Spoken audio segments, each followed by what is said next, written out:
Okay, so all right. We gonna chronograph the what rounds are these? Winchester. Yes. All right. One of the things too, y'all, that's always important. When I come out, when I really kind of, when I'm working, I think it's a good idea just as a shooting tip.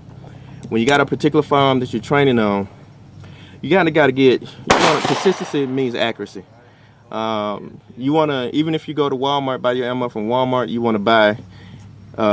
Started going in, buy 5 boxes of Winchester. You buy 5 boxes. I mean, you buy a box of Federal, box of Tula, box of Winchester, all the different boxes, and see how they, take them out, chronograph them if you can. See what you get your best performance with, and then try to stick with that. Chronographing is important because it tells you about how consistent the manufacturing of the ammo is. If the velocities pretty much stay the same, then that's pretty much consistent ammo, and it'll be good should be good long term for shooting.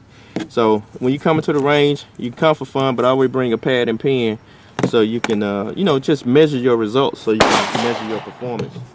So we're gonna run about 3 rounds through here. Not really aiming at anything in particular, just trying to get them through the chrono. Going hot.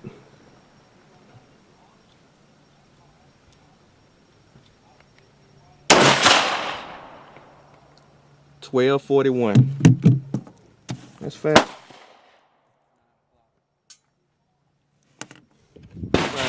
I'm surprised that round that hot.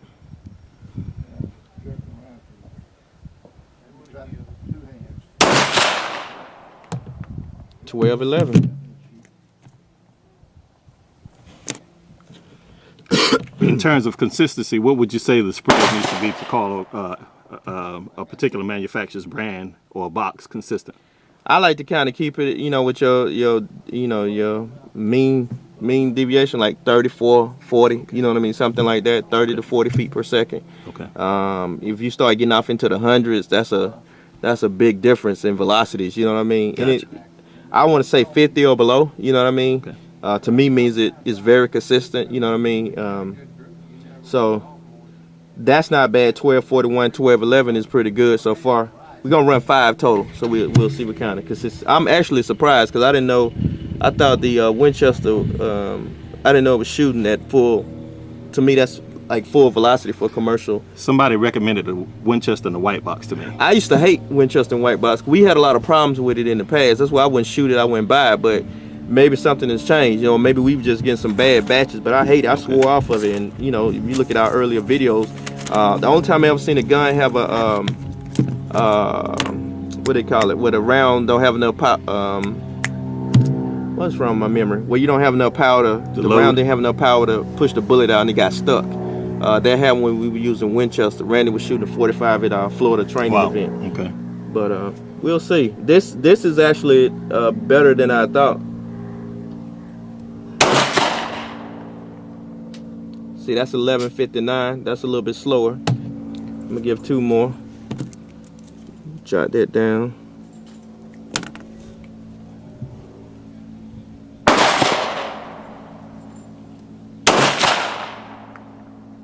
$12.04.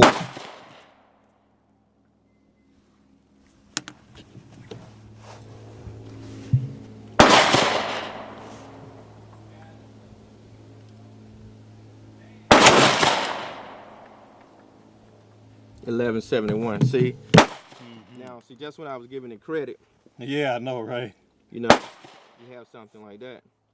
So you take your highest velocity, 12.41, and what was that, 11.71?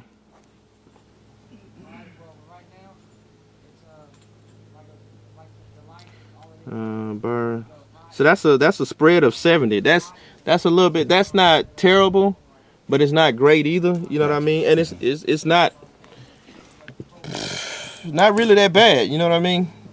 Not really that bad. But you got the maximum spread between those 5 rounds was 70 feet per second. So that's still pretty good. I don't know if you went on the A page on the top. We were discussing AR velocities like that. We actually had a talk about that. They were showing like even that Hornady was having some of those Hornady rounds in 5.56 or 223 had a spread of like 140. Yeah. For such an expensive Hornady, brand, man. Yeah. Wow. Yeah. But that's not bad. And we'll do a comparison between that and you know, the ammo I got for the Glock, and just see the difference. Okay. CZ 9mm.